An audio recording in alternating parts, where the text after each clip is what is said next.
aku kunjuk iki, aku kunjuk iku, nah itu boleh selama tidak melebihi sepertiga. Berarti menjual kurban ya. Entah itu kikilnya, entah kepalanya atau kulitnya, itu tidak boleh kalau secara langsung. Yang terbaik itu satu orang satu kambing, itu lebih sempurna utuh satu orang. Karena yang namanya kurban itu harus berupa daging mentah. Jangan lupa like, komen, dan subscribe akun YouTube Nuswa Channel. Kalau perlu tekan tombol loncengnya untuk mendapatkan notifikasi video-video terbaru dari kami karena kedepannya.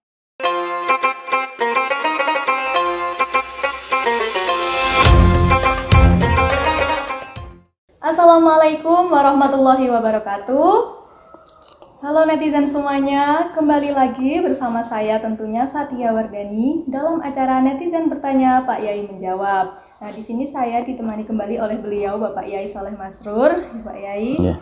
Nah, pada kesempatan kali ini kita akan melanjutkan pembahasan sebelumnya yaitu mengenai kurban. Dan kemarin kita sudah membahas mengenai kriteria dan ketentuan hewan kurban, terus kemudian pembagian hewan kurban dan sebagainya. Nah, pada kesempatan kali ini di part 2 ini kita akan membahas akan menjawab pertanyaan dari netizen semuanya terkait permasalahan yang ada di sekitar kita nih Pak Yai tentang perkurbanan nih Pak Yai.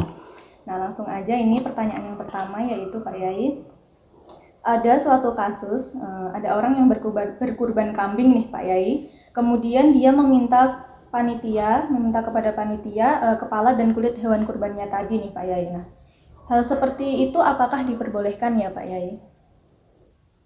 Jadi kita berkurban kambing terus kita minta kepala sama kulitnya, itu apakah boleh Pak Yai? Jadi dipesan ke sama panitia nih, dia memesan langsung. Ini ku masih berkait kali bagian dari kurban untuk yang menyembelih atau yang berkurban. Kalau memang itu tidak melebihi dari sepertiga, nggih pareng boleh lah, tetap boleh. Aku kunjuk iki, aku kunjuk iku, nah itu boleh selama tidak melebihi sepertiga. Lah kalau kepala sama kulit ya tidak ada sepertiga, berarti boleh. Nanti boleh ya boleh, Pak, boleh. Kalau tidak melebihi sepertiga. Ya. Nah terus kemudian ini misalkan kalau kita itu minta kulit atau bagian dari hewan lain tersebut terus kemudian diperjualbelikan dengan dalih untuk operasional kegiatan kurban seperti membeli perlengkapan plastik, sabun cuci, dan lain-lainnya, itu apakah diperbolehkan Pak Yai? Berarti menjual kurban ya. Entah itu kikilnya, entah kepalanya atau kulitnya dengan maksud untuk hasilnya untuk operasional. Ya. Itu tidak boleh kalau secara langsung. Tidak boleh karena memang hakikatnya diperuntukkan untuk semuanya, untuk sedekah, untuk hadiah, itu semuanya. Tidak boleh untuk perjualbelikan, hanya itu bisa untuk di hilatul ahkam, di hilah, di reka itu bisa itu. Bagaimana caranya? Itu diserahkan salah satu panitia. Ini solusi ya berarti. Itu solusi. Diserahkan salah satu panitia yang mungkin yang berstatus miskin atau apa gitu, diserahkan sama dia karena dia kan sudah juga mengetahui permasalahan dalam kepanitiaan. Biasanya kayak gini dari awal tidak dihitung uang operasional. Mestinya kalau dia itu membawa kambing, ya ubur rampennya semuanya harus dibawa, perangkatnya semua. Wadah nanti yang dipakai, terus uang bensin, semuanya harus lengkap.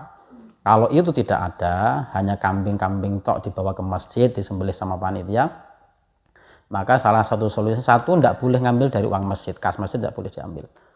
Terus yang kedua, ya solusi berarti. Napa niku diserahkan, namanya tamlik tam namanya. Harus dimilikkan secara utuh, dimilikkan secara sempurna. Wis iki tak paring ke sampean sebagai bagian sampean.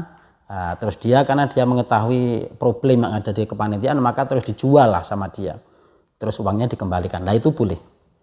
Uangnya dikembalikan untuk operasional, beli plastik, beli ini itu boleh.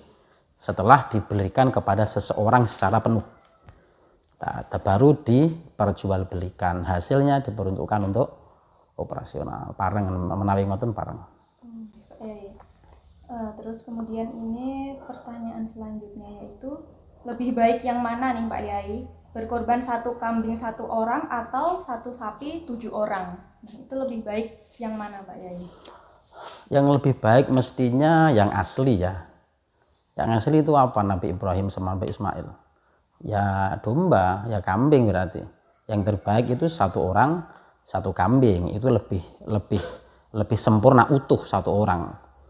Adapun yang kebanyakan sekarang itu kan pertimbangan lain kan, karena pertimbangan mungkin dia punya darah tinggi dan lain sebagainya, banyak yang suka kambing, babar dan lain sebagainya. Itu pertimbangan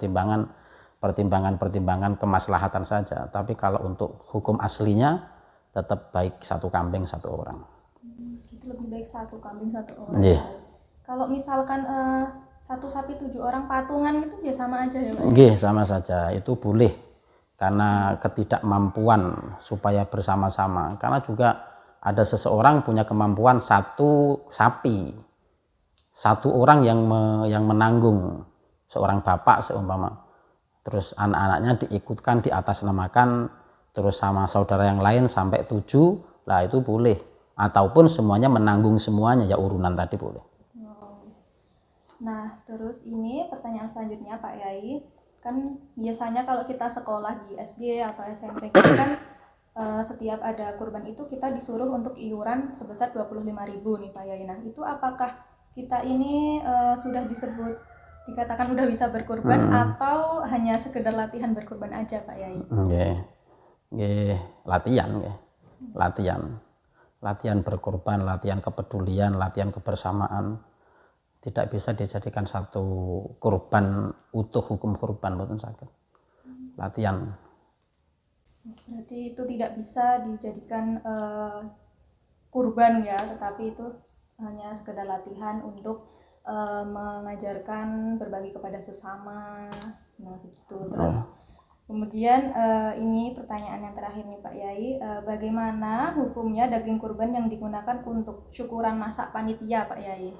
Diperbolehkan Pak Yai? Niku hampir sama seperti dijual, hampir sama. Aslinya tidak boleh. Kalau langsung setelah disembelih terus langsung dimasak-masak untuk panitia atau untuk yang ada di situ itu tidak boleh.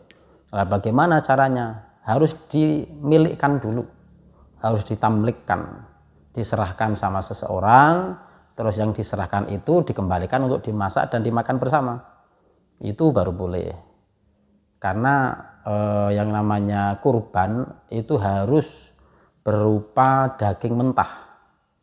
Ya, harus berupa daging mentah. Beda dengan akikoh. Kalau akikoh itu masak, yang sudah masak. Tapi kalau yang kurban itu dalam keadaan apa? Dalam keadaan mentah. Sehingga kalau sudah masak berarti sudah dimilikkan jadi seseorang, milik seseorang, digunakan untuk apa? Termasuk digunakan untuk yang tadi, yang apa namanya, yang untuk non muslim boleh itu. Kalau sudah dimilikkan, jadi miliknya dia dimilikkan sama seseorang, terus non muslim dikasih, boleh. Setelah dimasak itu boleh. Nah itu dia pertanyaan-pertanyaan tadi, netizen sudah dijawab semua nih dengan jelas sama Pak Yai. Mohon disimak dengan baik-baik ya netizen. Mungkin kalau kalian ada yang masih bingung terus ada yang ingin bertanya tentang masalah kurban ini, boleh banget loh tulis di kolom komentar di bawah ini, karena akan tim kami jawab tentunya atas jawaban dari Bapak Yai. Nah mungkin cukup sekian netizen, jangan lupa like, komen, dan subscribe akun YouTube Nuswa Channel. Kalau perlu tekan tombol loncengnya untuk mendapatkan notifikasi video-video terbaru dari kami, karena kedepannya akan mengeluarkan video yang gak kalah menariknya dari video-video sebelumnya. Mungkin cukup sekian dari saya dan Pak Yai Soleh Masrur. Berjumpa lagi di acara Netizen Bertanya Pak Yai Menjawab episode selanjutnya. Wallahul muwaffiq ila aqwamit thoriq. Wassalamualaikum warahmatullahi wabarakatuh.